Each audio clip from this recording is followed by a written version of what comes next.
আসরের নামাজ বাদ আমি চলে গেলাম নদীর পাশ দিয়ে, হাঁটতে হাঁটতে চলে গেলাম এমন একটা জায়গায়, দেখলাম দূরে একটা লোক অর্থাৎ নদীতে জাল ফেলে সেই জাল দিয়ে মাছ মারার জন্য চেষ্টা করে। আমি চলে গেলাম ওই জেলের কাছে, জেলের পাশে গিয়ে দাঁড়ালাম।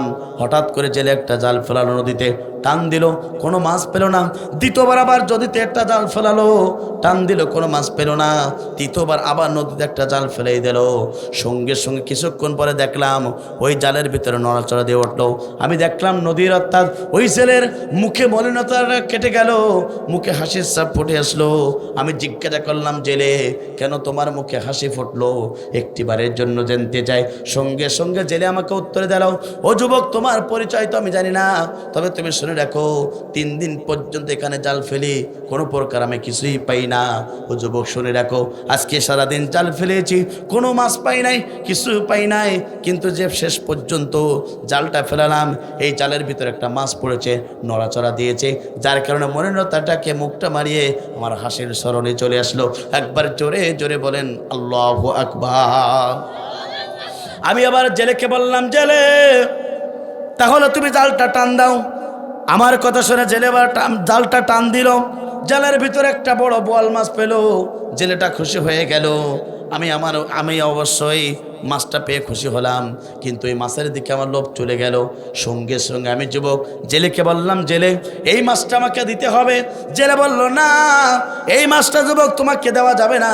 কারণটা হলো 3 দিন পর্যন্ত আমার উনুনে কোনো প্রকার আগুন জ্বলে না, আমার বাড়িতে কোনো প্রকার খাদ্য খাবার নেই, আমার পরিবারের সদস্য 4 জন আমি দিয়ে আমার পরিবারে কোনো খাদ্য খাবার কিছুই নেই। আমার দায়িত্ব এবং কর্তব্য হলো প্রতিদিন এই নদীতে জাল মারি, এই মারার পরে কিছু মাছ পাই, এই মাছগুলো বাজারে বিক্রি করে বাজার থেকে কিছু খাদ্য খাবার নিয়ে আমি আমার পরিবারের দিকে খাদ্য খাবার নিয়ে প্রবেশ করি। 3 দিন কোনো প্রকার মাছ পাই না, আমার পরিবারও সুন্দরভাবে চলে না। ও যুবক, এই মাছটা তোমাকে দেওয়া যাবে না। আলহামদুলিল্লাহ আলহামদুলিল্লাহ নাহমাদুহু ওয়া নাস্তাঈনুহু ওয়া নাস্তাগফিরুহু ওয়া নাউযু বিল্লাহি মিন শুরুরি আনফুসিনা ওয়া মিন সাইয়্যাতি আমালিনা। من يهد الله فلا مضل له ومن يضلله فلا هادي له ونشهد أن لا إله إلا الله وحده لا شريك له وسندنا ومولانا محمدا عبده ورسوله الذي أرسله بالحق بشيرا ونذيرا وداعيا إلى الله بإذنه وسراجا منيرا. فقد قال الله تعالى في كلامه المجيد وفرقانه الحميد. أعوذ بالله من الشيطان الرجيم. بسم الله الرحمن الرحيم. إن الله وملائكته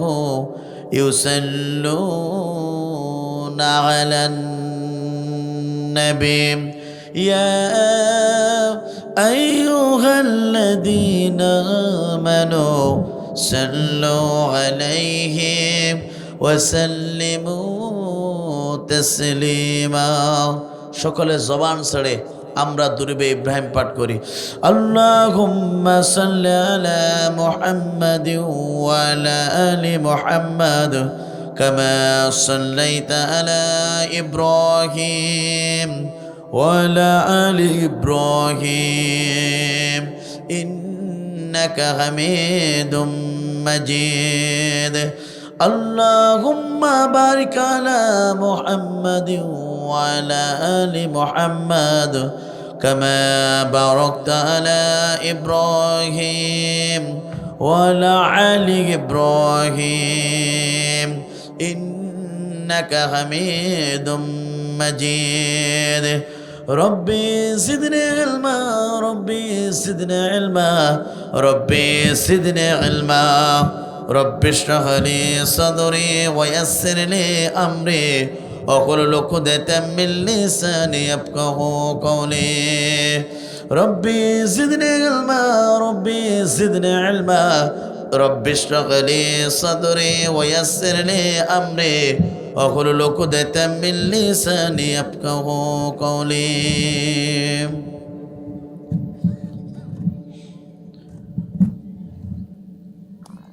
হাজারো ব্যথা বেদনার পরে হাজারো ব্যথা বেদনার পরে ফিরে আসনি তুমি আপন ঘরে দিনের আলো তুমি ছড়িয়ে দিতে চলে গেলে মদিনায় মক্কা ছেড়ে হে রাসূল তোমাকে ভুলি আমি কেমন করে হে রাসূল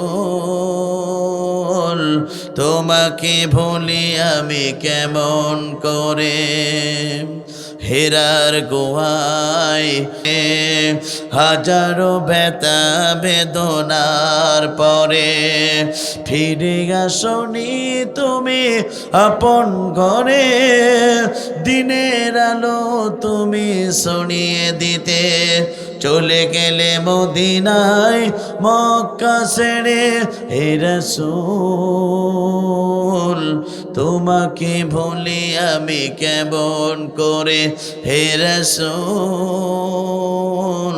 তোমাকে ভুলি আমি কেমন করে চিৎকার করে বলেন মারহাবা রুজির করে লা ইলাহা ও লা ইলাহা সুবহানাল্লাহ আলহামদুলিল্লাহ লা ইলাহা আসমানে আল্লাহ জমিনে আল্লাহ হায়াতে আল্লাহ মাউতে আল্লাহ লা ইলাহা ও সুবহানাল্লাহ আলহামদুলিল্লাহ লা ইলাহা কুরআন আমাদের সংবিধান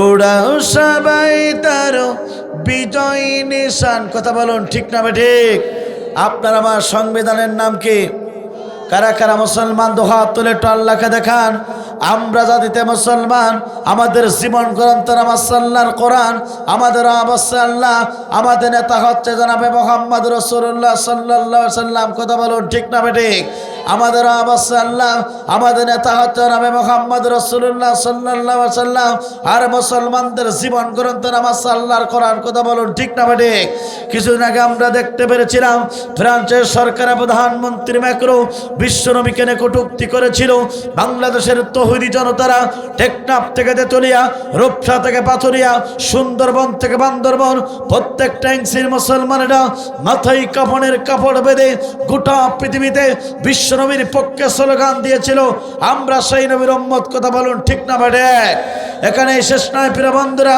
আপনারা আমার নবী বিশ্বনবী আখিরি জামানার নবী যে নবীর চেহারা দেখলে পারে এতিম সন্তানগুলো পিতা হারানোর বেদনা ভরে যেত যে নবীর চেহারা দেখলে পারে খোদাত্ম সাহাবীগণ খোদা নেবার হয়ে যেত যে নবীর চেহারা দেখলে পারে অর্থাৎ বিধবারা তাদের স্বামী হারানোর বেদনা ভরে যেত অর্থাৎ সেই নবী যখন এই জমিনে কালেমার দাওয়াত দিয়েছিল ইসলামের দাওয়াত দিয়েছিল জাতির লোকদেরকে জাহান্নাম থেকে বাঁচিয়ে আল্লাহর জান্নাতের পথের ঠিকানা ব্যবস্থা গ্রহণ করেছিল ওই আবু জেহেল সরকারের মিথ্যা মামলা খেয়ে দীর্ঘ 29 মাস কারাবরণ করেছিল কারারুদ্ধ অবস্থায় গাছার লতাপাতা পর্যন্ত চিবিয়ে চিবিয়ে খেয়েছে তারপরে বিশ্বনবী কালেমার দাওয়াত থেকে 1 ইঞ্চি সরে দাঁড়ায় নাই আমরা সেই নবীর উম্মত কথা বলুন ঠিক না বেঠে এখানে শেষ নয় প্রিয় বন্ধুরা, আপনারা আমার বিশ্বনবী আখিরি জামানার নবী, যে নবী এই জমিনে কালেমার দাওয়াত দেওয়ার কারণে ওই তায়েফের দুষ্ট যুবকেরা আল্লাহ রাসূলকে টার্গেট করে বৃষ্টির মতন পাথর মেরেছিল। পাথরাঘাত প্রাপ্ত হয়ে নবীর সমস্ত শরীর থেকে রক্ত প্রবাহিত হয়েছিল।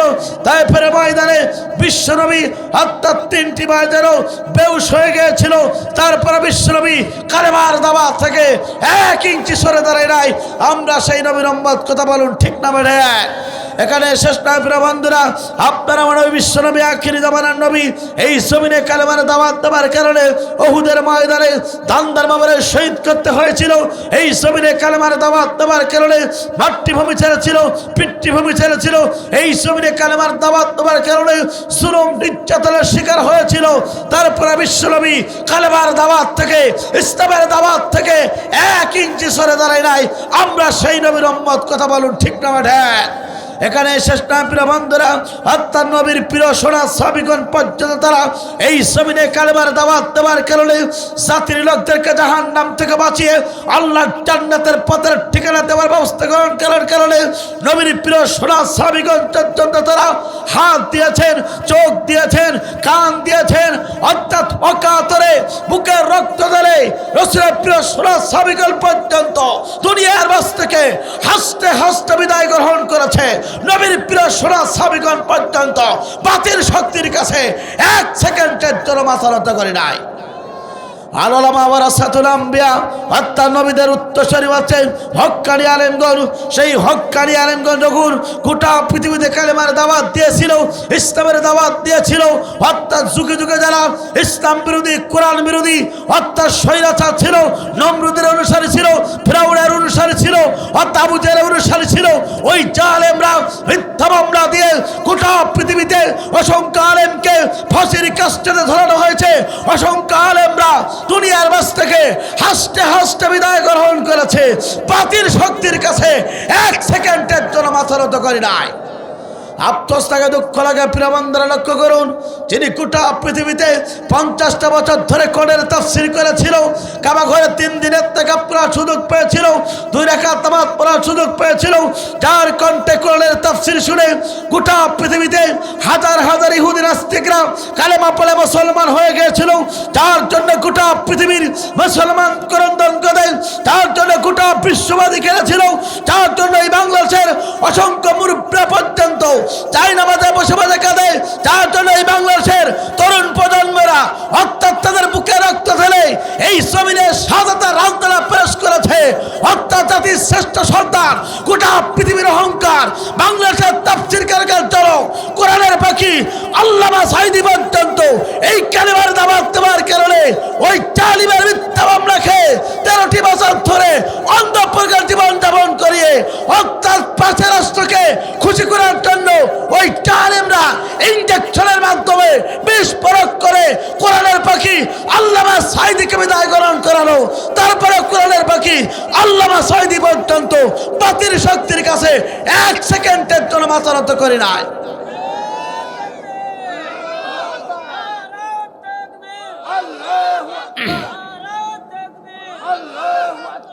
সুতরাং সে বিশ্বনবীর মতন করে যদি আপনার আমার রক্ত দিতে হয়, সে বিশ্বনবীর মতন করে যদি আপনার আমার জীবন দেওয়া লাগে, সে বিশ্বনবীর মতন করে যদি মাতৃভূমি ছাড়তে হয়, সেই নবীর মতন করে যদি আপনাকে আমাকে যদি তায়েফের ময়দানের মধ্যে রক্ত দিতে হয়, উহুদের ময়দানের মধ্যে দান্দার ব্যাপারে শহীদ করতে হয়, নবীর প্রিয় সোনা সাহাবীদের মতন করে যদি জীবন দিতে হয়, রক্ত দিতে হয়, বাংলাদেশ আলেমদের মতন করে যদি ফাঁসির কাস্টে ধরা লাগে, আল্লামা সাঈদীর মতন করে যদি জীবন দেওয়া লাগে, রক্ত দেব, জীবন দেব, এই জমিনটাকে নাস্তিকের কাছে ছাড়বো না, আর কোরআন ছাড়বো না। কারা কারা দুহাত তোলা, আল্লাহকে দেখে দেয় তারা তারা। লিল্লাহে তাকবীর, লিল্লাহে তাকবীর। আল কোরআনের আলো, দুনিয়ার মুসলিম, কোরআন আমাদের সংবিধান, ওরাও সবাই তার বিজয় নিশান, নেতা আমাদের রাসূলুল্লাহ, লা ইলাহা লা ইলাহা লা ইলাহা ইল্লাল্লাহু মুহাম্মাদুর রাসূলুল্লাহ সাল্লাল্লাহু আলাইহি ওয়াসাল্লাম। আলহামদুলিল্লাহ, বাংলাদেশের দক্ষিণ পশ্চিমাঞ্চলের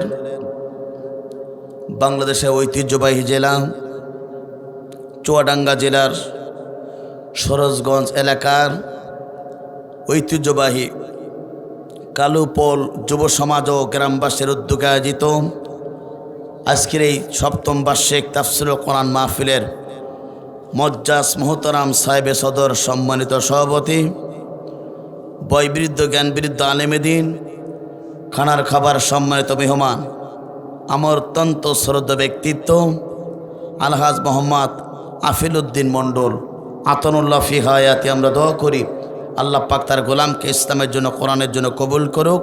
চিৎকার করে বলুন আল্লাহুম্মা আমিন। আজকের এই তাফসীরুল কোরআন মাহফিলের পরিচালনায় আছেন মাওলানা হাসানুজ্জামান সাহেব, সহকারী শিক্ষক রঘুনাথপুর হোসেন আলী আলিম মাদ্রাসা হরিণাকুণ্ড ঝিনাইদহ। আল্লাহ পাক তার গোলামকে গোটা বাংলাদেশের মঞ্চে কোরআনের মঞ্চের জন্য কবুল করুক। চিৎকার করে বলুন আল্লাহুম্মা আমিন। আজকের এই তাফসীরুল কোরআন মাহফিলের সম্মানিত প্রধান অতিথি জনাব হযরত মাওলানা খয়রুল ইসলাম, ইমাম ও খতিব কালুফুল জামে মসজিদ। আল্লাহ পাক তাকে ইসলামের জন্য কোরআনের জন্য কবুল করুক। চিৎকার করে বলুন আল্লাহুম্মা আমিন। বিশেষ অতিথি উপস্থিত থাকবেন অত্র গ্রামের সমস্ত ব্যক্তিবর্গ। আল্লাহ পাক সকলকে কোরআনের জন্য কবুল করুক। চিৎকার করে বলুন আল্লাহুম্মা আমিন। আলোচনা করে আপনাদেরকে ধন্য করেছেন, আপনার এলাকার গর্ব, আপনাদের এলাকার রত্ন, বিশিষ্ট ইসলামী চিন্তাবিদ ও মুফাসসিরে কোরআন হযরত মাওলানা মোহাম্মদ খায়রুল ইসলাম গহেরপুর। আল্লাহ পাক তাকেও কোরআনের জন্য ইসলামের জন্য কবুল করুক। চিৎকার করে বলুন আল্লাহুম্মা আমিন। আলোচনা করে আপনাদেরকে ধন্য করবেন আজকের এই তাফসীরুল কোরআন মাহফিলের সম্মানিত প্রধান বক্তা, বিশিষ্ট ইসলামী চিন্তাবিদ ও মুফাসসিরে কোরআন, মিডিয়া ব্যক্তিত্ব, পিএইচডি গবেষক, তাফসীর ইসলাম ইসলামী বিশ্ববিদ্যালয় কুষ্টিয়া, জনাব হযরত মাওলানা আবুল কালাম আজাদ ঢাকা আতানুল্লাহ ফি হায়াতি, আমরা দোয়া করি আল্লাহ পাক তার গোলামকে গোটা বাংলাদেশের প্রত্যেকটা ইঞ্চি জমিনে কোরআনের কথা বলার জন্য কবুল করুক। চিৎকার করে বলুন আল্লাহুম্মা আমিন। স্টেজে বসে হযরত উলামায়ে কেরাম, বিশিষ্ট ব্যক্তিবর্গ, বিশেষ করে আমার ডান পাশে বসে আছেন আমার সম্মানিত শিক্ষক, যিনি যার হাতে আমি ছোটোবেলায় অর্থাৎ মানুষ হয়েছি, যার শাসনে আজকে বাংলাদেশের অনেক প্রান্তে আজকে কথা বলার জন্য আল্লাহ পাক আমাকে সুযোগ করে দিয়েছেন। আমার অত্যন্ত শ্রদ্ধা ব্যক্তিত্ব উস্তাদ, গোটা যশোর জেলার অন্যতম একটি বিদ্যাপীঠ ডিএমসি আলিম মাদ্রাসার সম্মানিত বাংলা প্রভাষক, আমার অত্যন্ত পিতৃসমতুল্য ব্যক্তিত্ব জনাব শামসুল ইসলাম সাহেব আতানুল্লাহ ফি হায়াতি, আমরা দোয়া করি আল্লাহ পাক আমার সম্মানিত শিক্ষককে জাতির এই ক্লান্তিক অবস্থায় যেন ছাত্রদেরকে সবচেয়ে জ্ঞান উপযোগী শিক্ষা প্রদান করতে পারে, সেই তৌফিক দান করুক। চিৎকার করে বলেন আল্লাহুম্মা আমিন। স্টেজে বসে হযরত উলামায়ে কেরাম, বিশিষ্ট ব্যক্তিবর্গ, সামনে বসে মুরব্বি কেরাম, যুবক ভাইরা, ছোট্ট ছোট বাচ্চারা, পর্দার আলমা, শিক্ষিত মা ও বোনেরা, জাতির বিবেক সাংবাদিকবৃন্দ, বাংলাদেশ সরকারের প্রশাসনের ইন্টেলিজেন্স ব্রাঞ্চের সদস্যবৃন্দ, সকলকে জানাচ্ছি হৃদয় নিংড়ানো আন্তরিক সালাম। আসসালামু আলাইকুম ওয়া রাহমাতুল্লাহি ওয়া বারাকাতুহু। সে মহান রবের দরবারে দিল খোলা শুকর আদায় করি, যিনি আপনাকে আমাকে রাতের ঘুমকে হারাম করে সলাতুল ইশার নামাজ আদায় করে আসমানের নিচে জমিনের উপরে একখণ্ড জান্নাতের কোরআনের মঞ্চে বসার সুযোগ দান করে মনিব হৃদয়ের সবটুকু আবেগ অনুভূতি দিয়ে সে মহান রবের দরবারে দিল খোলা শুকর আদায় করি। চিৎকার করে বলেন আলহামদুলিল্লাহ।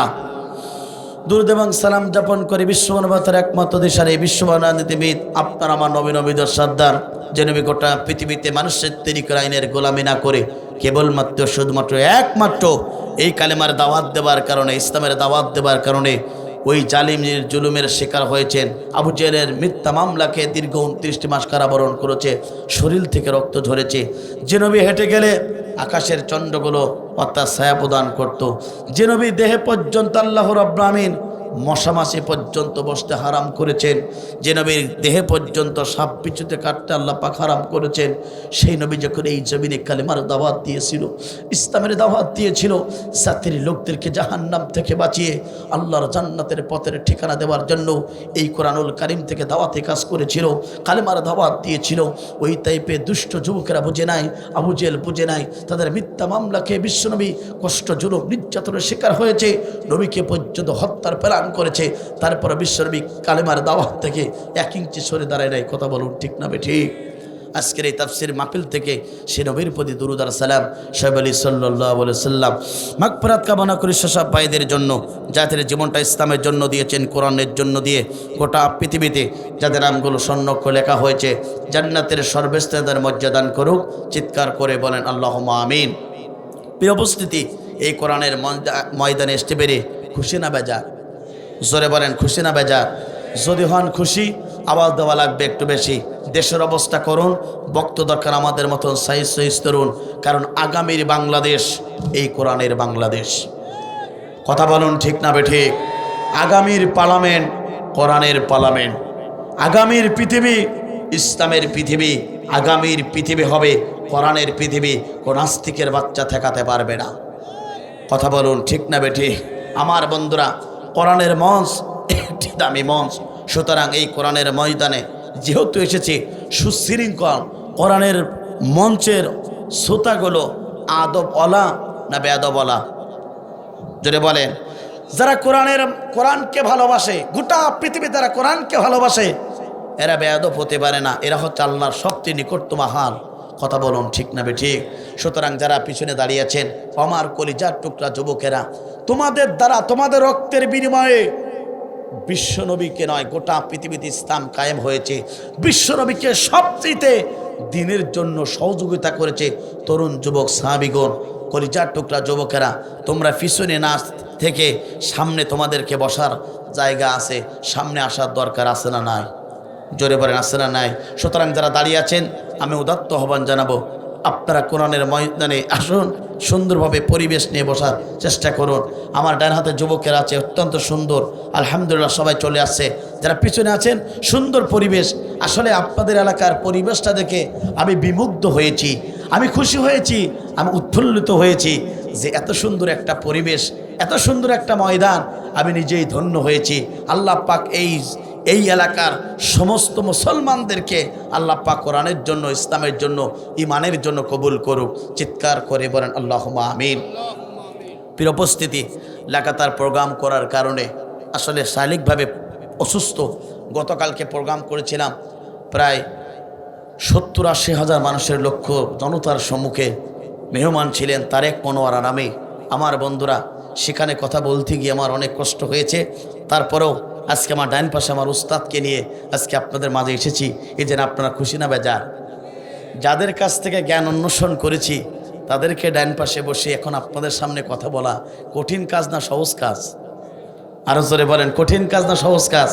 আপনারা আমার জন্য দোয়া করবেন, আমার স্যারের জন্য দোয়া করবেন।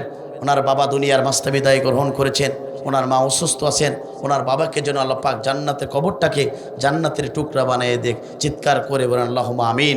মায়ের জন্য দোয়া করবেন, আল্লাহ পাক, ওনার মা অসুস্থ আছে, আল্লাহ পাক অসুস্থতা কেটে যেয়ে যেন সুস্থ শরীরে যখন মৃত্যুটা হয়ে যাবে, ইমানের মৃত্যু যেন কপালে নসিবে জুটে যায়। চিৎকার করে বলেন আল্লাহুম্মা আমিন। প্রিয় উপস্থিতি, কোরআনের মঞ্চ একটি দামি মঞ্চ। এই কোরআনকে এই পৃথিবীতে কেন আসলো জানার দরকার আছে না নাই? জোরে বলেন আছে না নাই? কোরআনকে শুধু চুমু খাবে এজন্য এসেছে? কোরআন শুধু মসজিদে থাকবে এজন্য এসেছে? কোরআন শুধু মাদ্রাসায় থাকবে এজন্য কি এসেছে? কোরআন আপনার আমার অ্যান্ড্রয়েড সেটে থাকবে এই জন্য কি এসেছে? না।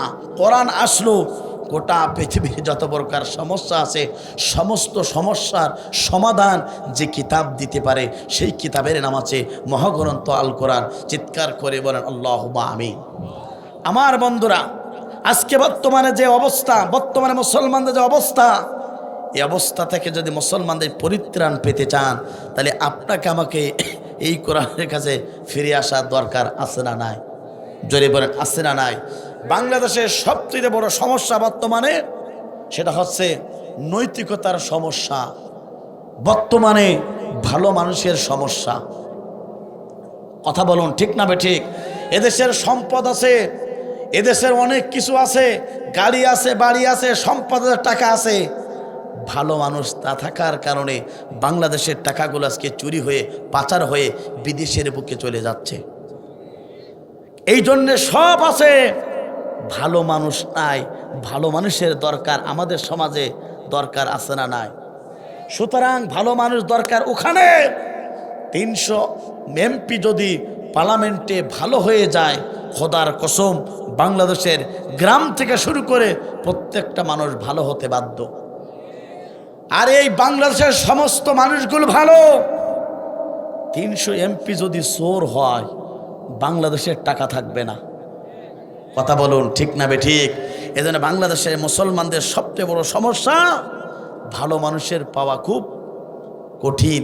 এজন্য সামনে যদি ভালো মানুষ আপনার সম্মুখে আছে, ভালো মানুষকে বেছে নেবেন না দুর্নীতিবাজদের বাঁচবেন?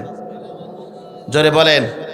ভালো মানুষ, নামাজি মানুষ, যারা মানুষের আপনার আমানতকে যারা খেয়ানত করবে না, আপনার সাপোর্ট পেয়ে যারা এই সমাজের 1 টাকা দুর্নীতি করবে না, আপনার সাপোর্ট পেয়ে যারা এই দেশের 1টি টাকা নয় 1টা গম পর্যন্ত নিজের পকেটে ঢোকাবে না, আপনার সাপোর্ট পেয়ে যারা এই সমাজের 1 টাকা দুর্নীতি করার সাহস পাবে না, আপনাকে ওই ভালো মানুষগুলোকে চয়েস করতে হবে। তাদেরকে সাপোর্ট করে পার্লামেন্টে পাঠালে ওই ব্যক্তিগুলো আপনার সুখে দুঃখে আপনার পাশে থাকবে। কথা বলুন ঠিক না ঠিক?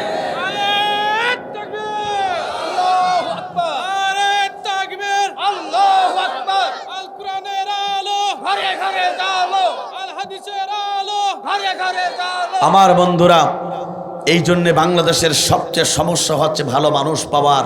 এই ভালো মানুষ যদি হতে চান, এই কোরআনের কাছে ফিরে আসার দরকার আছে না নাই?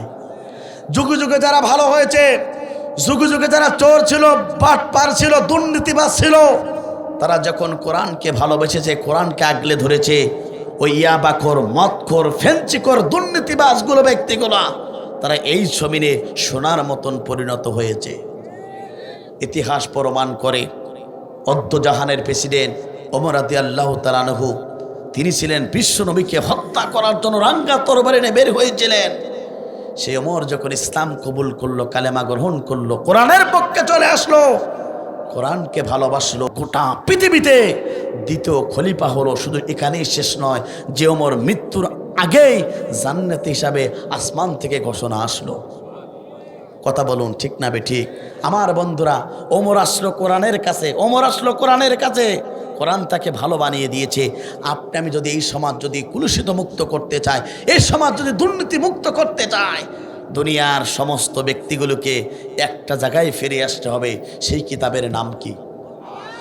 আমার বন্ধুরা, তাহলে লক্ষ্য করুন, আপনি আমি যদি ভালো হতে চাই, আপনি আমি যদি এই জমিনে সবচেয়ে আল্লাহর প্রিয় গোলাম হতে চাই, আল্লাহর সবচেয়ে নিকটতম হতে চাই, আপনাকে আমাকে এই কোরআনের কাছে ফিরে আসতে হবে। কোরআনের কাছে যদি আপনি আমি ফিরে আসতে পারি, অবশ্যই আপনি আমি ভালো হয়ে যাব। আমার বন্ধুরা, সেই কোরআনের কাছে আপনি আমি যদি প্রশ্ন করি, কোরআন তুমি এই পৃথিবীতে কেন আসলে, আপনি আমি যদি প্রশ্ন কোরআনের কাছে করি, দুনিয়ার সমস্ত উত্তরগুলো ব্যর্থ হয়ে যাবে। এই কোরআন সঙ্গে সঙ্গে আপনার উত্তর দিয়ে দেবে। একবার জোরে জোরে বলুন আল্লাহু আকবার।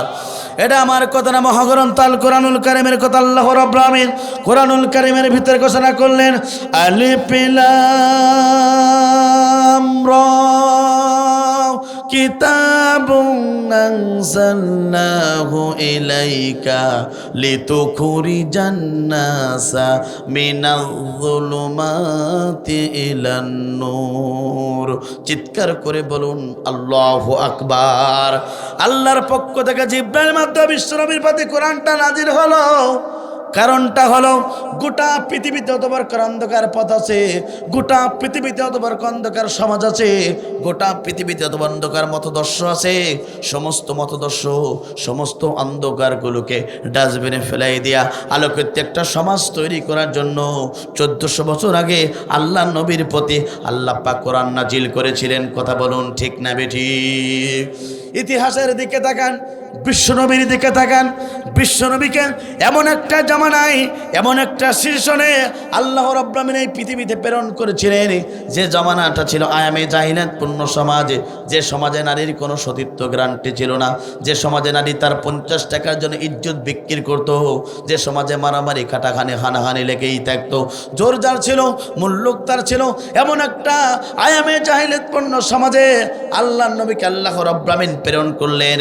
আস্তে আস্তে তিনি দ্বীনের দাওয়াত দিলেন। 1 থেকে 40 বছর পর্যন্ত তিনি দ্বীনের দাওয়াত দিলেন। আমার বন্ধুরা, কোনো পরিবর্তন করতে পারলেন না, কোনো পরিবর্তন আসলো না। সেই দ্বীনের দাওয়াতটা ছিল কোরআনবিহীন। আমার বন্ধুরা, 40 বছর বিশ্বনবীর বয়সটা হয়ে গেল। 40 বছর পরে এই কোরআনটা বিশ্বনবীর প্রতি নাজিল হয়ে গেল। এবার আল্লাহর নবী কোরআন দিয়ে গোটা পৃথিবীর মানবতাগুলোকে আল্লাহর কোরআনের দিকে ডাকলেন। এই কোরআন দিয়ে যখন দাওয়াতে কাজ শুরু করে দিল, অটোমেটিক অন্ধকার দূরীভূত হয়ে গেল, সমাজ থেকে অশান্তি দূর হয়ে গেল, সমাজ থেকে দুর্নীতি বন্ধ হয়ে গেল, নারী তার সতীত্বর গ্যারান্টি চলে আসলো। সুতরাং কোরআনবিহীন 40টা বছর ধরে আপনার আমার নবী বিশ্বনবী আখির জামানার নবী দ্বীনের দাওয়াত দেওয়ার কারণে কোনো পরিবর্তন হলো না। রাসূলের প্রতি কোরআনটা নাজিল হয়ে গেল। কোরআন দিয়ে দাওয়াতে কাজ শুরু করলেন, গোটা পৃথিবীতে শান্তি চলে আসলো। বিশ্বনবী 10টা বছর ধরে কোরআন দিয়ে মদিনার প্রেসিডেন্ট ছিলেন। কথা বলুন, ঠিক না বেঠি? এবার বিবেকের কাছে প্রশ্ন করুন, কোরআন কেন আসলো? অন্ধকার সমাজ থেকে পরিবর্তন করার জন্য। বিশ্বনবী 40টা বছর ধরে এই কালেমার দাওয়াত দিয়েছিল কোরআনবিহীন, কোনো পরিবর্তন আনতে পারলেন না। কোরআন দিয়ে যখন দাওয়াত থেকে শুরু করলেন, গোটা পৃথিবীতে অন্ধকার সমাজ পরিবর্তন হয়ে গেল। চুয়াডাঙ্গাবাসী, সরোজগড়বাসী, কালীপুরবাসী আপনাকে বলতে চাই, আজকে 16টি বছর ধরে এদেশের মুসলমানেরা আয়ামে জাহিলিয়াতপূর্ণ সমাজ ছিল, আয়ামে জাহিলিয়াতপূর্ণ সমাজ থেকে পরিবর্তন হয়ে গেছে। আজকে আপনার যদি কোরআন দিয়ে সমাজ ব্যবস্থা যদি সেট আপ করা হয়ে যায়, এই কোরআন দেওয়ার কারণে এদেশের মানুষগুলা অন্ধকার থেকে আলোর দিশা পেয়ে যাবে। অন্ধকার সমাজ থেকে যখন আলোর পথ পেয়ে গেল নবীর প্রিয় সাহাবায়ে কেরামরা, এই কোরআন দিয়ে যদি আজকে পার্লামেন্ট থেকে শুরু করে, রান্নাঘর থেকে শুরু করে পার্লামেন্ট পর্যন্ত যদি এই কোরআন প্রতিষ্ঠা হয়ে যায়, আমার বন্ধুরা লক্ষ্য করুন, এদেশের কোনো মুসলমান অশান্তির দাবান হলে বুকটা তাদের কোনো প্রকার ভয় হবে না। কথা বলুন, ঠিক না বেঠিক? সিদ্ধান্ত নিতে হবে। আপনি আমি মুসলমান, আপনি পরিচয় দেন আপনি মুসলমান, বড় মুসলমান হয়েছেন, কিন্তু আপনার আমার জীবন ব্যবস্থা যদি কোরআন যদি না থাকে, খোদার কসম নামাজ রোজা হজ যাকাত করে আল্লাহ জান্নাত পাওয়া যাবে না। আপনি রোজাও রাখবেন, হজও করবেন, যাকাত দেবেন, কিন্তু প্র্যাকটিক্যাল জীবনে কোরআন মানবেন না, আপনার মতো নামাজি খোদার কসম আল্লাহর জান্নাত পাবেন না। নামাজ কম হোক, কিন্তু নামাজ পড়তে হবে। আমল কম হোক, আমল করতে হবে, কিন্তু আপনার জীবন ব্যবস্থায় আপনি কোরআনকে মেনে প্রত্যেকটা জীবনের সিদ্ধান্ত কোরআন থেকে নিলেন, আপনাকে আমাকে নয়, আল্লাহ পাক আপনাকে পছন্দ করবে। চিৎকার করে বলেন আল্লাহু আকবার। এই জন্য কোরআন মানার দরকার আছে না নাই? আমার বন্ধুরা, তাহলে লক্ষ্য করুন, কোরআনটা নাজির হলো গোটা পৃথিবীর অন্ধকার সমাজ থেকে পরিবর্তন করার জন্য। আজকে 16টি বছর ধরে দেশের মুসলমানেরা আয়ামে আমেলে সেই সমাজের ভিতরে আবদ্ধ ছিল। আমার বন্ধুরা, এই সমাজ ব্যবস্থায় তারা এতটাই দুর্নীতি করেছে, এতটাই অপরাধ করেছে, এতটা খারাপ কাজ করেছে, যার কারণে তারা 1 সেকেন্ডের জন্য বাংলার জমিনে তারা টিকে থাকতে পারল না। কথা বলুন, ঠিক না বেঠিক?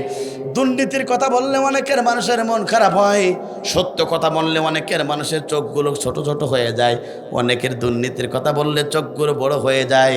একটিবারের জন্য বিশ্বাস করলেন না, একটিবারের জন্য চিন্তা করলেন না। 16টি বছর ধরে এদেশের আলেমদের পরে তারা জুলুম চালিয়েছে। 16টি বছর ধরে তারা এদেশের মাদ্রাসার শিক্ষা ব্যবস্থাকে ধ্বংস করার জন্য তারা চেষ্টা করেছে। 16টি বছর ধরে এদেশের আলেমদেরকে তারা গরুর রশির মতন করে রাস্তা রাস্তায় আর কোর্ট চত্বরে তারা দাবড়ে বেড়েছে। কথা বলুন ঠিক না বেঠিক? 5 আগস্টের সেই কথা যদি আপনি ভুলে যান, 5 আগস্টের আগের দিন পর্যন্ত 2টা চোখ রঙিন চশমা খুলে ফেলান, কালো চশমা খুলে একটু সাদা চশমা দিয়ে একটু দেখার চিন্তা করুন প্রিয় বন্ধুরা। 5 আগস্টের আগ পর্যন্ত কত যুবকদেরকে তারা গুলি ছুড়ে পৃথিবীর মাঝে বিদায় গ্রহণ করিয়েছে, কত যুবকদেরকে তারা রাস্তার পাশে ধরেছে, কত যুবককে তারা কষ্ট দিয়েছে, জুলুম করেছে, নির্যাতন করেছে, কত মায়ের তাদের কোলকে তারা খালি করেছে, জুলুম নির্যাতন করেছে, স্টিম রোলার চালিয়েছে।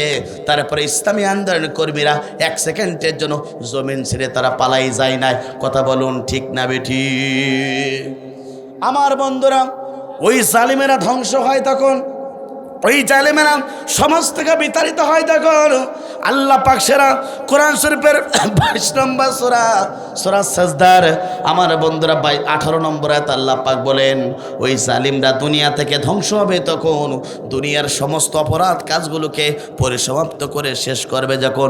ওই জালিমরা 16টি বছর ধরে এমন কোন অপরাধী কাজ নাই যে কাজ তারা সংগঠিত করে নাই, যার কারণে আল্লাহ পাক তাদের প্রতি নারাজ হয়েছে।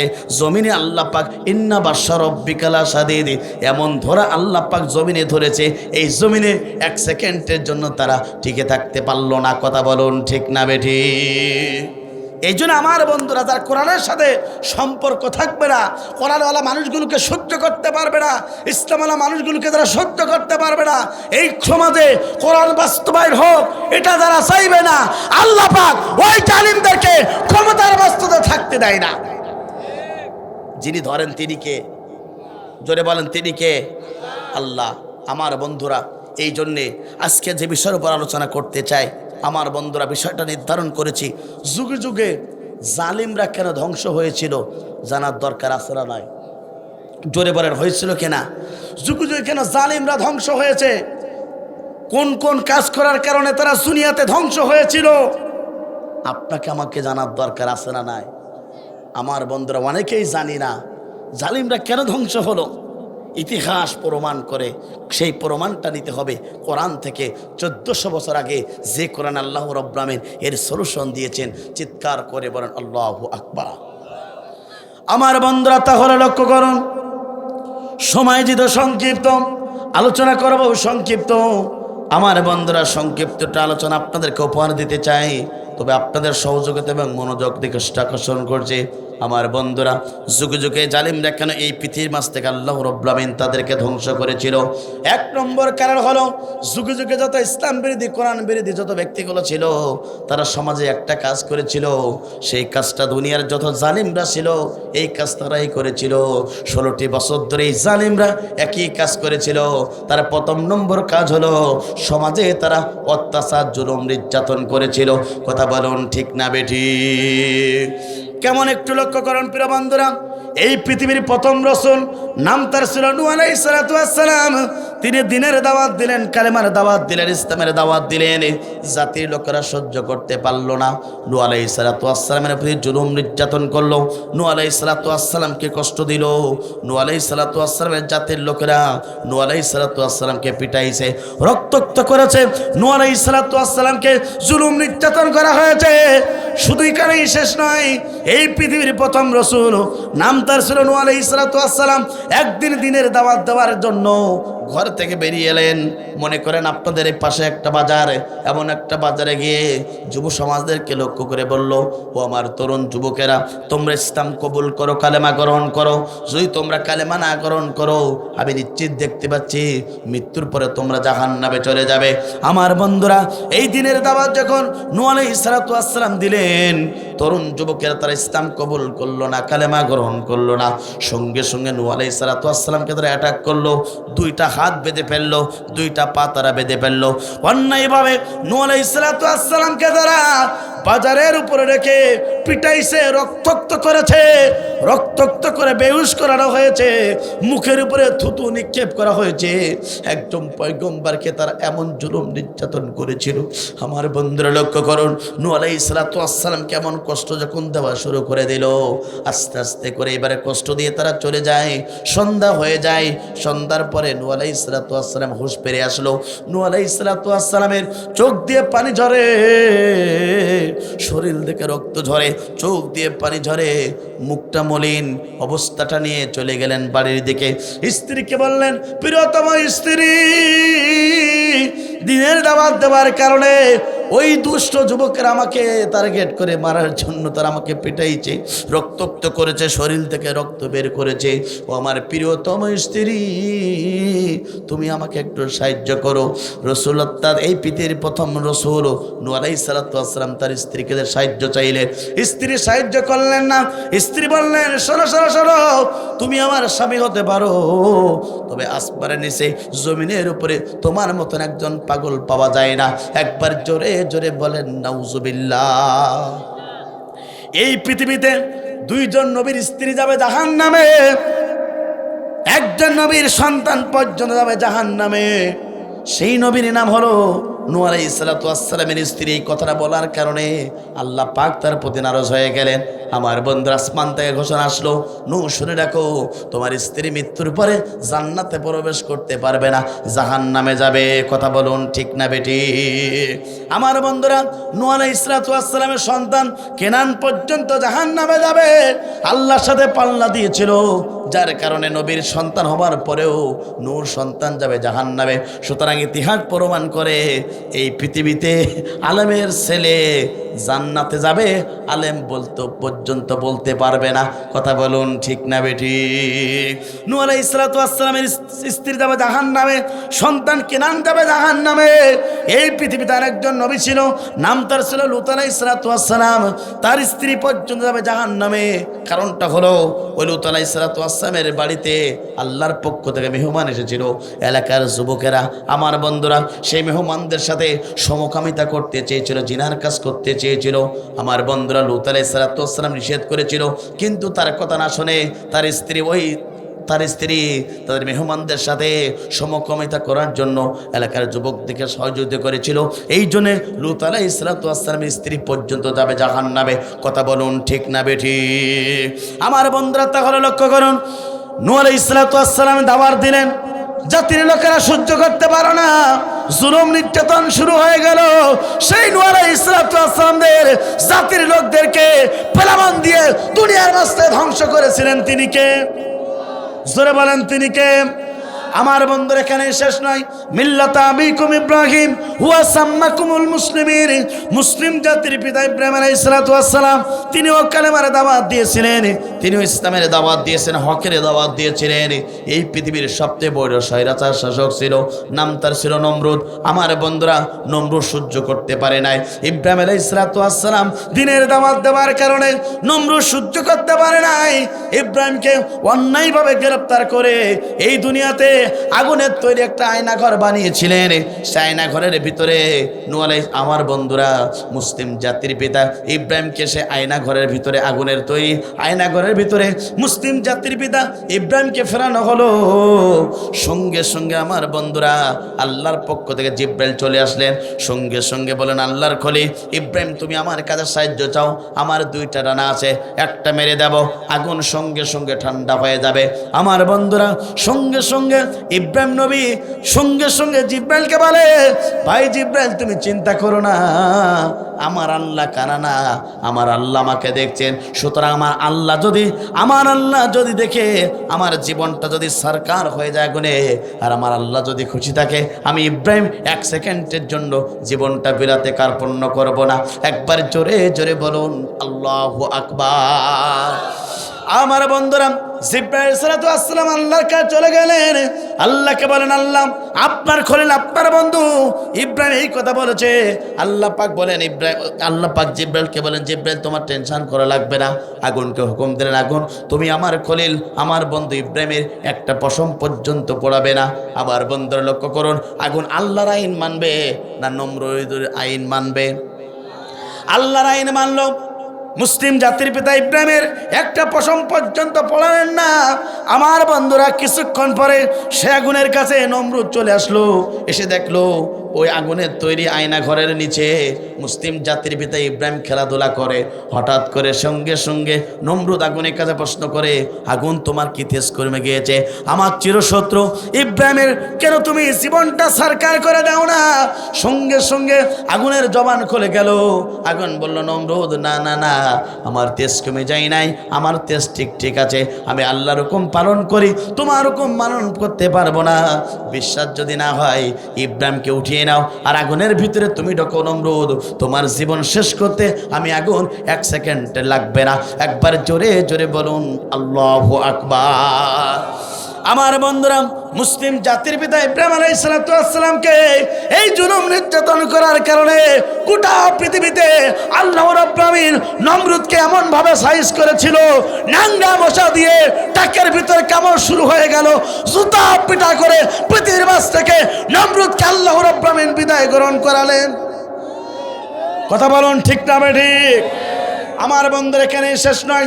যুগে যুগে যারা জুলুম করেছে, যুগে যুগে যারা হকের পক্ষের মানুষগুলোকে কষ্ট দিয়েছে, যুগে যুগে যারা ইসলামী আন্দোলনের কর্মীদেরকে জুলুম নির্যাতন করেছে, ঘর ছাড়া করেছে, বাড়ি ছাড়া করেছে, তাদের অবস্থা একই পরিণতি গোটা পৃথিবীতে হয়েছে।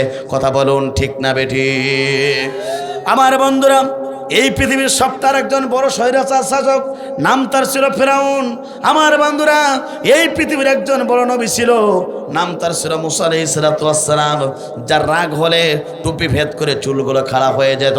যে মুসা কালিমুল্লাহ আল্লাহর সাথে কথোপকথনের জন্য সুযোগ পেয়েছিলেন, সেই মুসা আলাইহিস সালাম যখন এই পৃথিবীতে জন্মগ্রহণ করবেন, তার আগে এই ফেরাউন অসংখ্য মুসলমানের সন্তানগুলোকে হত্যা করেছিল। আমার বন্ধুরা, এখানেই শেষ নয়, তিনি পুরুষ সন্তানগুলোকে হত্যার প্ল্যান করেছিল আর মেয়েদেরকে বাঁচানোর জন্য চেষ্টা করেছিল। সেই ফেরাউনের বোন 16টি বছর ধরে এদেশের ক্ষমতার মাস্তানে ছিল, তারা একই কাজ করেছিল। ক্ষমতার মাস্তানে থেকে পুরুষ সন্তানগুলোকে কোরাস দিয়েছে আর মেয়েদেরকে উলাঙ্গ বেহাপাড়ার মতন সমাজের নষ্ট মেয়ে পরিণত করেছে। কথা বলুন ঠিক না বেটি? খাপে খাপ মুমতাজের বাপ, মিলে গেলে বুঝবেন কতটুকু লস আর কতটুকু লাভ। কথা বলুন ঠিক না বেঠিক? আমার বন্ধুরা, সেই ফেরাউনের বোনের অবস্থা বাংলার জমিনে হলো না। বিধবা স্ত্রী বিধবা স্বামীর কাছে গেল। কথা বলুন ঠিক না বেঠিক? হতরাগ ইতিহাস প্রমাণ করে। কোরআনের পাখি আল্লামা সাঈদী বলেছিল, শোনো শোনো শোনো, 12 কোটি মুসলমান এমন একটা নারা দেবে, এদেশের জালেমরা ক্ষমতার মাস্টার থেকে মামুর বাড়ি দিল্লি গিয়ে পড়বে। অবস্থা কোথায়? জোরে বলেন কোথায়? কোরআনের পাখি আল্লামা সাঈদী বলেছিল, জালিমের একদিন অবসর হবে, ইঁদুর তার ইঁদুর একত্র পর্যন্ত খুঁজে পাবে। এই জালেমরা 1 সেকেন্ডের জন্য ইঁদুর একত্র পর্যন্ত খুঁজে খুঁজে পাবে না। কথা বলুন ঠিক না ঠিক? সুতরাং অন্যায়ভাবে কোরআনের পাখি আল্লামা সাঈদীকে যারা বিদায় গ্রহণ করালো, অন্যায়ভাবে ওদের শহীদ কামরুজ্জামানকে যারা শহীদ করালো, অন্যায়ভাবে শহীদ মতিউর রহমান নিজামীকে যারা হত্যা করেছিল, অন্যায়ভাবে আলী আসাদ মোহাম্মদ মুজাহিদকে যারা বাংলার জমিন থেকে অন্যায়ভাবে হত্যা করেছিল, হত্যাকারীরা বাংলার জমিনে 1 সেকেন্ডে যারা টিকে থাকতে পারলো না। আল্লাহ পাক যেদিন ধরবে, দুনিয়ার কেউ সেদিন রাখতে পারবে না। সরে বলেন, কথা বলুন ঠিক না ঠিক?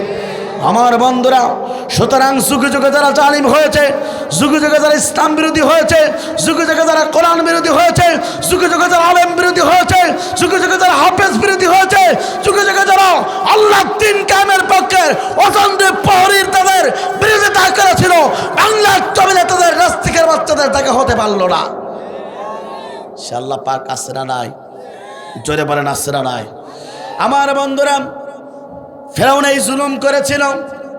আমার বন্ধুরা, মুসা আলাইহিস সালামকে জুলুম করে মারার জন্য নীল নদের প্রান্তে নিয়ে যাওয়া হয়েছিল। সেই নীল নদ থেকে পৃথিবীতে ফেরাউনকে চুপিয়ে চুপিয়ে মেরেছিল, আর মুসা আলাইহিস সালামকে নিরাপদ স্থানে রেখেছিলেন তিনি কে? আমার বন্ধুরা, এখানে শেষ নয়। আপনার আমার নবী, বিশ্বনবী, আখিরি জামানার নবী, তিনি পর্যন্ত এই জমিনে কালেমার দাওয়াত দিয়েছিল। হকের দাওয়াত দিয়েছিল, আল্লাহর জমিনে দিন কায়েমের কথা বলেছিল, আল্লাহর জমিনে ইসলামের কথা বলেছিল। আমার বন্ধুরা, ওই জালেমরা সঙ্গে সঙ্গে আবু জাহল উতবা সাইবারা বিশ্বনবীর উপরে জুলুম করেছিল, নির্যাতন করেছিল, বিশ্বনবীকে মারার জন্য ৭২ বার প্রাণ করেছিল। কথা বলুন ঠিক না বেঠিক? আপনার আমার নবী বিশ্বনবী আখিরি জামানার নবীকে মারার জন্য তারা কাবা চত্বরে বিশ্বনবীর পদে অমানবিক জুলুম নির্যাতন করেছিল। তারপরও আপনার আমার নবী বিশ্বনবী আখিরি জামানার নবী কালেমার দাওয়াত থেকে ১ ইঞ্চি সরে দাঁড়ায় নাই। আমার বন্ধুরা, নবীর প্রতি জুলুম করার কারণে, নবীর উপরে মিথ্যা মামলা দেওয়ার কারণে, নবীর উপরে ঘরবাড়ি ছাড়ার কারণে, নবীকে কষ্ট দেওয়ার কারণে সেই মজ এবং মাঝের কাছ থেকে পৃথিবীতে আবু জাহল উতবা সাইবারা বিদায় হইতে হয়েছিল। কথা বলুন ঠিক না বেঠিক? সুতরাং যুগে যুগে যারা দিনের দাওয়াত দিয়েছিল, যুগে যুগে যারা হকের দাওয়াত দিয়েছিল, যুগে যুগে যারা মানুষদেরকে জাহান্নাম থেকে বাঁচিয়ে আল্লাহর জান্নাতের পথের ঠিকানা ব্যবস্থা গ্রহণ করেছিল, ওই জালিমরা যুগে যুগে ইসলামের পক্ষের মানুষগুলোকে কষ্ট দিয়েছে। আমার বন্ধুরা, পরিণতি এটাই হয়েছে, যুগে যুগে জুলুম করার কারণে তাদের পরিণতি পৃথিবীতে ভালো হয় নাই, খারাপ হয়েছে। কথা বলুন ঠিক না বেঠিক? এবার চলে আসুন বাংলাদেশের অবস্থা। আমার বন্ধুরা, 16টি বছর ধরে এদেশের দায়ীরা জালেমদেরকে বোঝাইছে, তোমরা জুলুম করো না, তোমরা হামলা মামলার শিকার করো না, তোমরা লাইট অফ করে 5 আগস্টের তোমরা লাইট অফ করে 5 মের মতন সাপ্তাহ চত্বরে আলেমদেরকে তোমরা কষ্ট দিও না, জুলুম করো না, নির্যাতন করো না। এতটা কথা আমরা তাদেরকে বলেছি, তাদের জুলুম করা থেকে বিরত থাকার জন্য কথা বলেছি। আমাদের কথা না শুনে তারা ইচ্ছা মতন জুলুম নির্যাতন করার কারণে আল্লাহ পাক তাদের এমন ধরেছে, বাংলার জমিন থেকে তারা পালাতে বাধ্য হয়েছে। কথা বলুন ঠিক না বেঠিক? ওই জালিমরা ধ্বংস হলো। সুতরাং প্রথম নম্বর কারণ হলো জালিমরা ধ্বংস হবে। তার প্রথম নম্বর কারণ হলো যারা সমাজে অত্যাচার জুলুম নির্যাতন শুরু করবে, ওই জালিমদেরকে আল্লাহ পাক ধরবে, জমিন থেকে তাদেরকে বিদায় গ্রহণ করাবে। তিনি কে? তিনি কে? আল্লাহ পাক। সেটা আমার কথা নয়, কোরআনুল কারীমের কথা। আল্লাহ রাব্বুল আমিন সুন্দরভাবে ঘোষণা করলেন, ইন্নামাস সাবিলু আলাল্লাযীনা ইয়াযলিমুনান নাস ওয়া ইয়াবগুনা ফিল আরদি বিগাইরিল হক উলাইকা লাহুম আযাবুন আলীম। আল্লাহ পাক বলেন, অবশ্যই জালিমদেরকে আমি ধরব, অবশ্যই জালিমদের বিরুদ্ধে আমি ব্যবস্থা গ্রহণ করব, অবশ্যই জালিমদেরকে আমি রব্বুল আমিন পাকড়াও করব। কখন পাকড়া করবে? আল্লাহ পাক বলেন, ওদেরকে অবশ্যই আমি রব্বুল আমিন ধরব, ওদেরকে অবশ্যই আমি রব্বুল আমিন পাকড়া করব। কারণটা হলো তারা এই জমিনে আসার পরে তারা জুলুম নির্যাতন ইসলামের পক্ষের লোকগুলোর উপরে করেছিল। কথা বলুন ঠিক না বেঠিক? জুলুম করার কারণে, নির্যাতন করার কারণে আল্লাহ পাক বলছেন, ওদের জন্য আমি রব্বুল আমিন ব্যবস্থা গ্রহণ করব, ওদের জন্য আমি অবশ্যই শাস্তির ব্যবস্থা গ্রহণ করব, ওদেরকে অবশ্যই আমি রব্বুল আমিন ধরব। শুধু এখানেই শেষ নয়, আল্লাহ পাক বলছেন জমিনে ধরব, মৃত্যুর পরে তাদের জন্য জান্নাত বরাদ্দ হবে না, তাদের স্থান হয়ে যাবে জাহান্নাম। কথা বলুন ঠিক না বেঠিক? কথা কার? আল্লাহ পাক বলছেন, জমিনে যারা জালিম হবে আমি রব্বুল আমিন তাদের বিরুদ্ধে ব্যবস্থা গ্রহণ করব। সুতরাং এই ব্যবস্থা গ্রহণ করেছেন তিনি কে? আমাদের কোনো হাত ছিল? সবাই জানে 41 সাল পর্যন্ত ক্ষমতার মাস্তাতে থাকবে, কিন্তু 5 আগস্টের দুপুরের দেশি মুরগির গোশত পর্যন্ত খেতে পারল না। এই ধরেছেন তিনি কে? জোরে বলেন তিনি কে? আমার বন্ধুরা, জালিমদেরকে আল্লাহ পাক ধরে। অনেকে বলেছিল খেলা হবে 2041 সাল পর্যন্ত ক্ষমতার মাস্তাতে থাকবে, কিন্তু আল্লাহ পাক এমন ধরেছিল বাংলার জমিন থেকে পালানোর জন্য ব্যর্থ হয়েছে। শুধু কেনাই শেষ নয়, একান শাড়ি পর্যন্ত নিতে পারলো না। আবার অনেকেই বলে টুস করে আসবো। আসো না মামু, টুস করে আসবা, টুস করে আমরা এই দেশের আয়না ঘরে রাখা হবে। কথা বলুন ঠিক না বেঠিক? আমার বুবু খাইছে ধরা। কথা বলুন ঠিক না বেঠিক? আমার বুবু খাইছে ধরা, এবার তো আর রক্ষা নাই, হাসিনা নাই দেশে নাই, পালাই গেছে ইন্ডিয়ায়। আমার বুবু খাইছে ধরা, আমার বুবু খাইছে ধরা, এবার তো আর রক্ষা নাই। হাসিনা নাই দেশে নাই, পালাই গেছে ইন্ডিয়ায়। হাসিনা নাই দেশে নাই, পালাই গেছে ইন্ডিয়ায়। বুবু এ দেশে তোমার ঠিকানা, এ জনমে আর হবে না। কথা বলুন ঠিক না বাড়ি? বুবু এ দেশে তোমার ঠিকানা, এ জনমে আর হবে না। কত মানুষ মারছ বুবু, কত মানুষ মারছ বুবু, বীর জনতা জানতে চায়। হাসিনা নাই দেশে নাই, পালাই গেছে ইন্ডিয়ায়। হাসিনা নাই দেশে নাই, পালাই গেছে ইন্ডিয়ায়। কথা বলুন ঠিক না বেটি? এদেশে তার ঠিকানা কি আর হবে? হবে?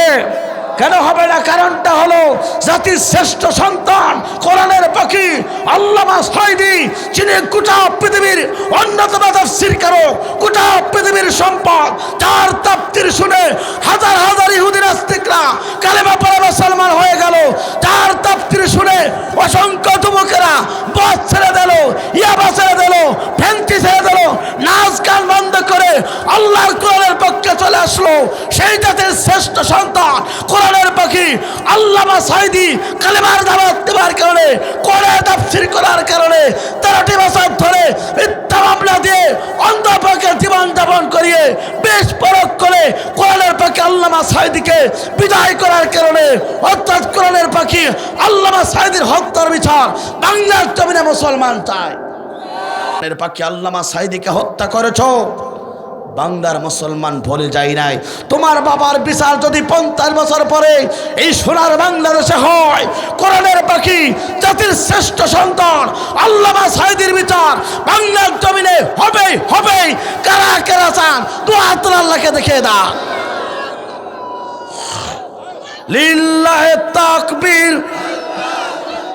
আল কোরআনের আলো, দুনিয়ার মুসলিম। আমার বন্ধুরা, সুতরাং জালিমদের ধ্বংস হবার প্রথম নম্বর কারণ হলো তারা সমাজে জুলুমকারী ছিল। কথা বলুন ঠিক না বেটি?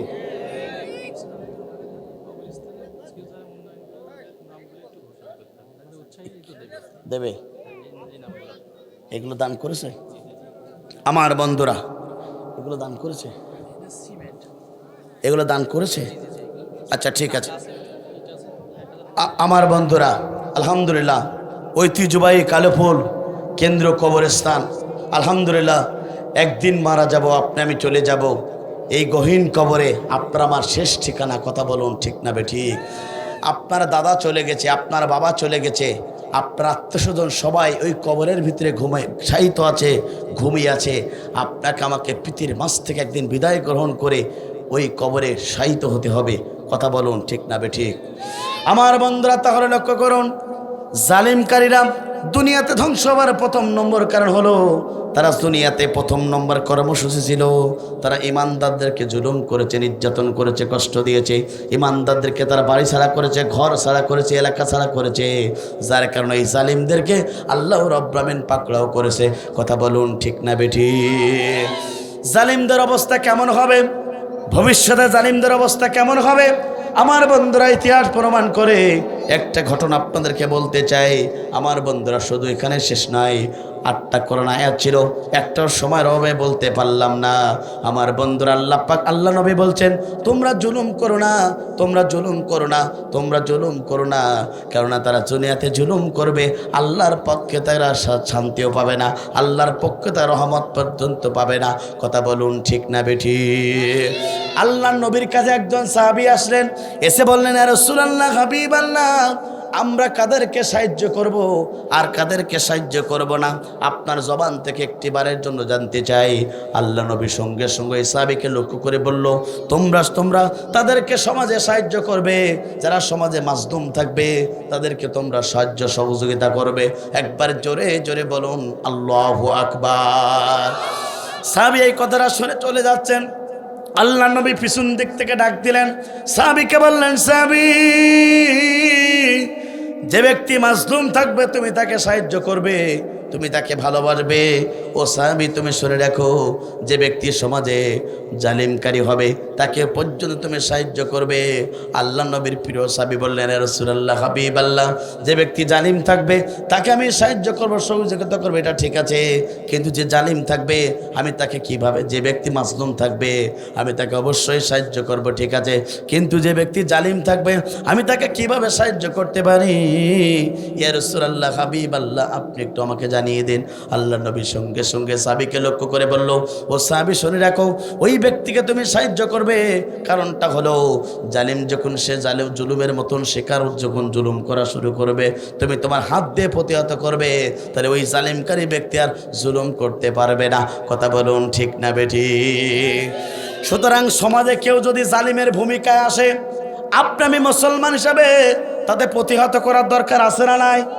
আল্লাহ পাক কোরআনুল কারীমের ভিতরে সেটাই বলছেন, তোমরা সৎ কাজ আদেশ দিবে, অসৎ কাজে নিষেধ করবে। এরপর নবী বলেছেন, তুমি তোমার জবান দিয়ে নিষেধ করবে, না হলে হাত দিয়ে নিষেধ করবে। এটাও যদি তুমি না পারো, তুমি অন্তর দিয়ে ঘৃণা করবে। এরপর এটাই হচ্ছে সবচেয়ে দুর্বল ইমানের পরিচয়। তারপরে তুমি জালিমদের পক্ষে মুসলমান থাকতে পারে না। কথা বলুন ঠিক না বেঠিক? আমার বন্ধুরা, লুকমান আলাইহিস সালাতু ওয়াস সালাম তার সন্তানগুলোকে এটাই বলেছিল, ইয়া বুনাইয়া, হে আমার সন্তানগুলো, লা তুশরিক বিল্লাহ, তোমরা আল্লাহর সাথে শিরক করো না। ইন্না শিরকা লা যুলমুন আযীম, নিশ্চয় শিরক করা সবচেয়ে বড় গুনাহের কাজ। কথা বলুন ঠিক না বেঠিক? বড় জুলুমের কাজ। আমার বন্ধুরা আবার লক্ষ্য করুন, এই জন্যে আপনাকে আমাকে সিদ্ধান্ত নিতে হবে মুসলমান হিসাবে, আপনার দ্বারা আপনার স্ত্রীর জুলুমের শিকার হবে না, আপনার দ্বারা আপনার সন্তানের জুলুমের শিকার হবে না, আপনার দ্বারা এলাকার কোনো মানুষ জুলুমের শিকার হবে না, আপনার দ্বারা আপনার অর্ডের কোনো মানুষ জুলুমের শিকার হবে না, আপনার দ্বারা আপনার ইউনিয়নে কেউ জুলুমের শিকার হবে না, আপনার দ্বারা আপনার একটা অর্থাৎ এমপি যতটুকু আর এরিয়া আছে এতটুকু মানুষগুলো জুলুমের শিকার হবে না। আপনার দ্বারা বাংলাদেশের কোন মুসলমান যদি জুলুমের শিকার হয়, আল্লাহ পাক আপনাকেও ধ্বংস করবে। কথা বলুন ঠিক না বেঠিক? এই জন্য আমার বন্ধুরা, জুলুম যারা করে তাদের পরিণতি কেমন খারাপ হয় একটু ইতিহাস আপনাদেরকে শোনাই। আমার বন্ধুরা, এমন একটা বাজার ছিল, এই বাজারে একটা যুবক এসে বাম হাতটা উঁচু করে সকল লোকগুলোকে লক্ষ্য করে বলে, তোমরা জুলুম করো না, তোমরা জুলুম করো না, তোমরা জুলুম করো না। একদিন অতিবাহিত হয়ে যায়, 2 দিন অতিবাহিত হয়ে যায়, 3 দিন অতিবাহিত হয়ে যায়, এইভাবে 7টা দিন অতিবাহিত হয়ে গেল। 7 দিন পরে যুবকটা যখন আসরের পরে সমস্ত লোকগুলোকে বলে, তোমরা জুলুম করো না, তোমরা জুলুম করো না, তোমরা জুলুম করো না। একজন বৃদ্ধা মানুষ ওই যুবককে লক্ষ্য করে বলে, যুবক, আমি তোমার কাছে প্রশ্ন করতে চাই, তুমি তো বলেছো তোমরা জুলুম করো না, তোমরা জুলুম করো না। ও যুবক, তোমার কাছে প্রশ্ন হলো, কেন তুমি প্রতিদিন এই বক্তব্য একটা চত্বরে বসে প্রত্যেকটা ব্যক্তিকে লক্ষ্য করে বলো? সঙ্গে সঙ্গে যুবক বলে, ও আমার বৃদ্ধা বাবা, আপনি তাহলে শুনে রাখুন, আমার জীবনে এমন একটা ঘটনা ঘটেছে যার কারণে বামারটা উঁচু করে সমস্ত লোকগুলোকে জুলুম করতে নিষেধ করি, জুলুম করতে নিষেধ করি, জুলুম করতে নিষেধ করি। কারণটা হলো বাবা, তাহলে আপনি শুনুন, আমি ছিলাম জালিম শাহির, আমি ছিলাম অত্যাচারের বাদশার সহযোগী, আমি ছিলাম অত্যাচারের বাদশার পক্ষে সাপোর্ট করতাম। হঠাৎ করে একদিন আমি অর্থাৎ আমার বাড়ির পাশ দিয়ে একটা নদী বহমান ছিল, সেই নদীর পাশে আসরের নামাজ বাদ আমি চলে গেলাম নদীর পাশ দিয়ে, হাঁটতে হাঁটতে চলে গেলাম এমন একটা জায়গায়, দেখলাম দূরে একটা লোক অর্থাৎ নদীতে জাল ফেলে সেই জাল দিয়ে মাছ মারার জন্য চেষ্টা করে। আমি চলে গেলাম ওই জেলের কাছে, জেলের পাশে গিয়ে দাঁড়ালাম।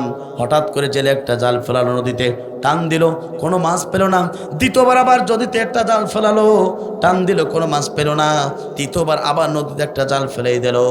সঙ্গে সঙ্গে কিছুক্ষণ পরে দেখলাম ওই জালের ভিতরে নড়াচড়া দিয়ে উঠলো। আমি দেখলাম নদীর অর্থাৎ ওই জেলের মুখে মলিনতা কেটে গেল, মুখে হাসির ছাপ ফুটে আসলো। আমি জিজ্ঞাসা করলাম, জেলে, কেন তোমার মুখে হাসি ফুটলো? একটিবারের জন্য জানতে চাই। সঙ্গে সঙ্গে জেলে আমাকে উত্তরে দিল, ও যুবক, তোমার পরিচয় তো আমি জানি না, তবে তুমি শুনে রাখো, 3 দিন পর্যন্ত এখানে জাল ফেলি, কোনো প্রকার আমি কিছুই পাই না। ও যুবক, শুনে রাখো, আজকে সারাদিন জাল ফেলেছি, কোনো মাছ পাই নাই, কিছু পাই নাই, কিন্তু যে শেষ পর্যন্ত জালটা ফেলালাম, এই জালের ভিতরে একটা মাছ পড়েছে, নড়াচড়া দিয়েছে, যার কারণে মলিনতাটাকে মুখটা মারিয়ে আমার হাসির স্মরণে চলে আসলো। একবার জোরে জোরে বলেন আল্লাহু আকবার। আমি আবার জেলেকে বললাম, জেলে তাহলে তুমি জালটা টান দাও। আমার কথা শুনে জেলে আবার জালটা টান দিল, জালের ভিতরে একটা বড় বোয়াল মাছ পেল। জেলেটা খুশি হয়ে গেল। আমি অবশ্যই মাছটা পেয়ে খুশি হলাম, কিন্তু এই মাছের দিকে আমার লোভ চলে গেল। সঙ্গে সঙ্গে আমি যুবক জেলেকে বললাম, জেলে এই মাছটা আমাকে দিতে হবে। জেলে বলল, না এই মাছটা যুবক তোমাকে দেওয়া যাবে না। কারণটা হলো 3 দিন পর্যন্ত আমার উনুনে কোনো প্রকার আগুন জ্বলে না, আমার বাড়িতে কোনো প্রকার খাদ্য খাবার নেই, আমার পরিবারের সদস্য 4 জন আমি দিয়ে আমার পরিবারে কোনো খাদ্য খাবার কিছুই নেই।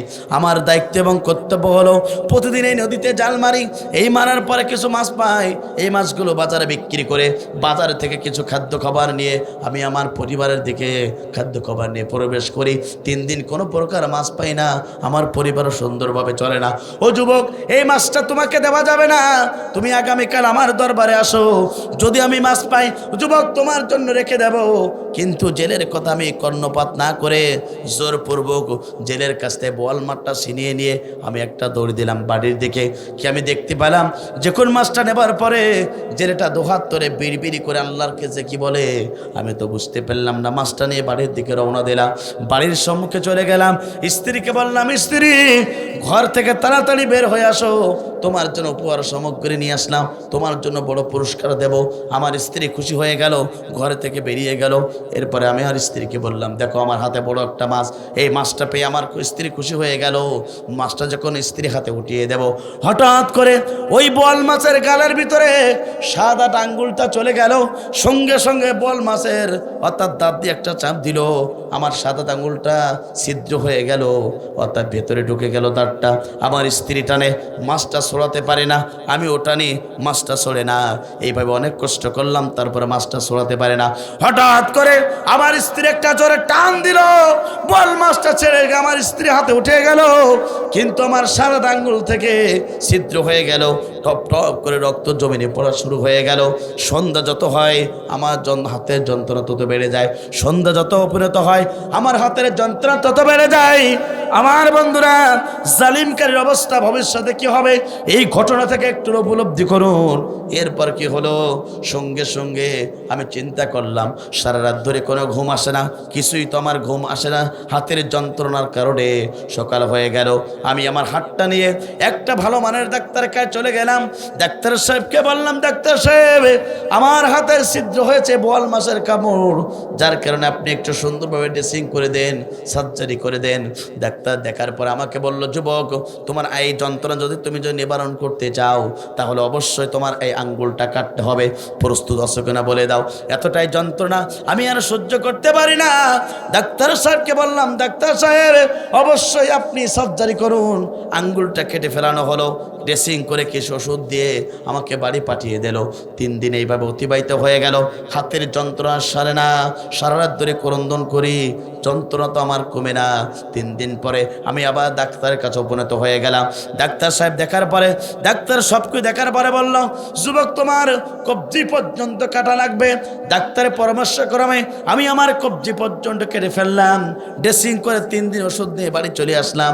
3 দিন পর্যন্ত আমি যখন বাড়িতে থাকলাম কোনো প্রকার যন্ত্রণা থামে না, যন্ত্রণা নিবারণ হয় না।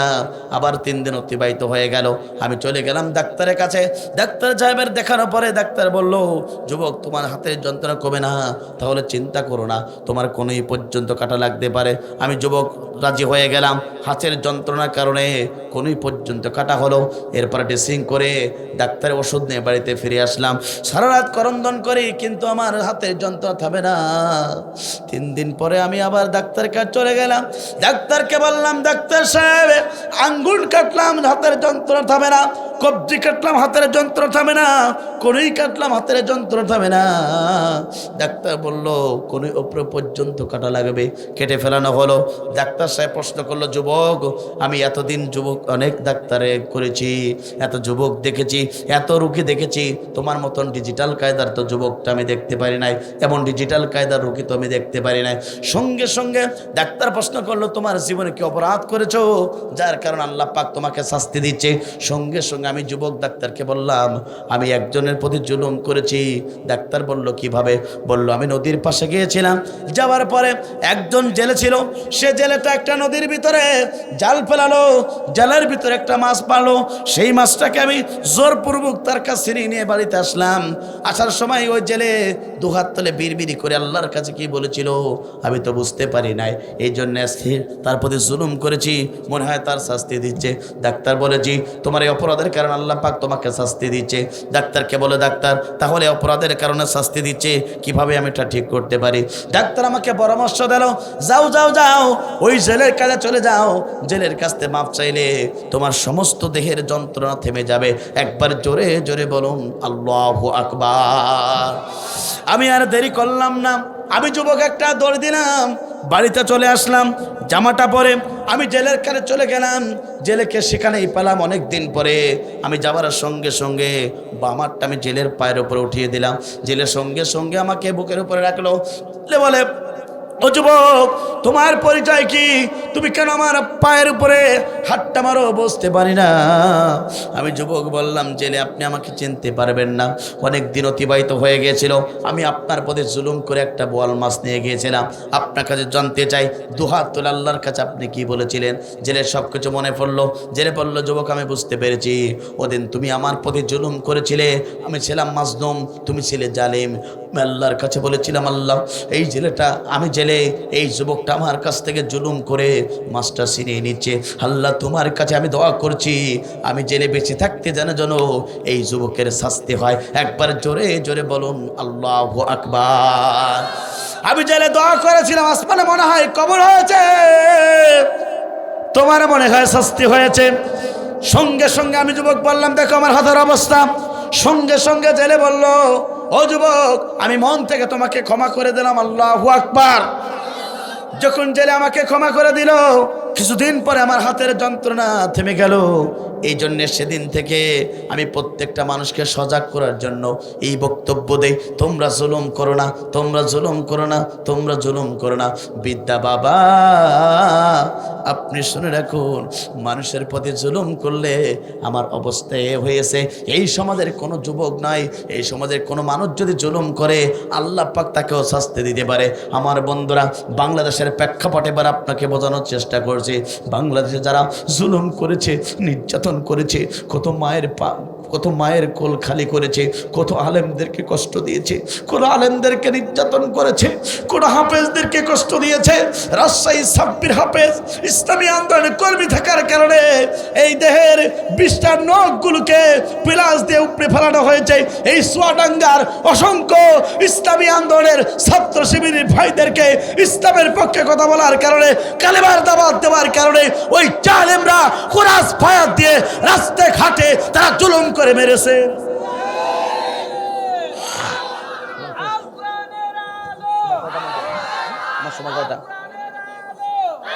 আচ্ছা, ঠিক আছে। আমার বন্ধুরা, সুতরাং আমি যুবক প্রত্যেকটা ব্যক্তিগুলোকে অর্থাৎ এই বাজারে এসে বলি, তোমরা জুলুম করো না, তোমরা জুলুম করো না, তোমরা জুলুম করো না।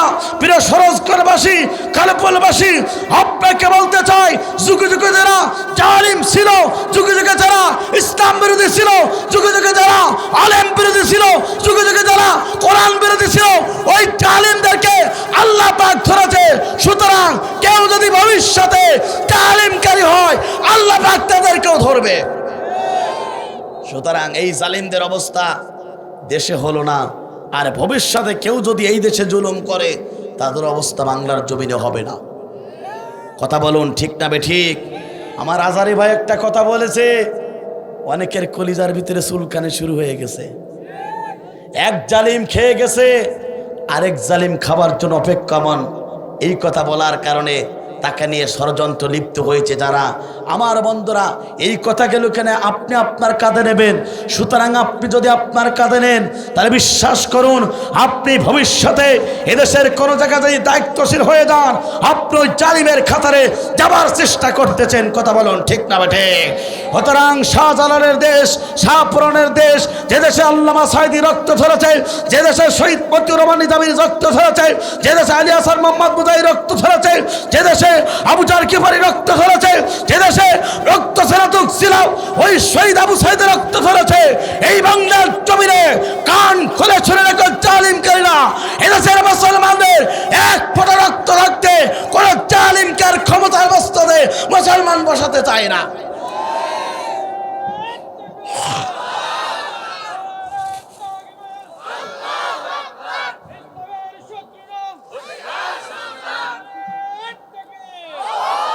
আমার বন্ধুরা, সুতরাং আমাদের দেশের প্রধানমন্ত্রী হতে চাই না, আমরা দেশের রাষ্ট্রপতি হতে চাই না, আমরা দেশের প্রধানমন্ত্রী রাষ্ট্রপতি এমপিগিরি করতে চাই না। আমাদের মুসলমান হিসাবে একটাই দাবি, আল্লাহর জমিনে লিল্লাহি মা ফিস সামাওয়াতি ওয়াল আরদ, আসমান এবং জমিনের একচ্ছত্র ক্ষমতার মালিক আল্লাহ। মুসলমানদের দাবি হচ্ছে ইমানের দাবিতে দাবিতে বিশ্বাস স্থাপন করতে হবে। মুসলমান হিসাবে পার্লামেন্ট থেকে শুরু করে রান্নাঘর পর্যন্ত এই কোরআন দিয়ে চালাতে হবে। কথা বলুন ঠিক না বেঠিক? আমরা দেশের ক্ষমতার মাস্তাদে যেতে চাই না। মুসলমান হিসেবে আমাদের দাবি হলে জাতিতে মুসলমান, আমাদের রব, মহান রব আছে আমাদের আল্লাহ, আমাদের নবী জনাবে মোহাম্মদ রাসূলুল্লাহ সাল্লাল্লাহু আলাইহি সাল্লাম। সে আল্লাহর পক্ষ থেকে মুসলমানদের জন্য সংবিধান, মুসলমানদের জাহান্নাম থেকে বাঁচানোর কিতাব আল্লাহর কোরআন দিয়ে রাষ্ট্র ব্যবস্থা চালাতে হবে। কারণ রাষ্ট্র ব্যবস্থায় কোরআন থাকলে এদেশের কোনো মানুষ 1 টাকা দুর্নীতি করার সাহস পাবে না।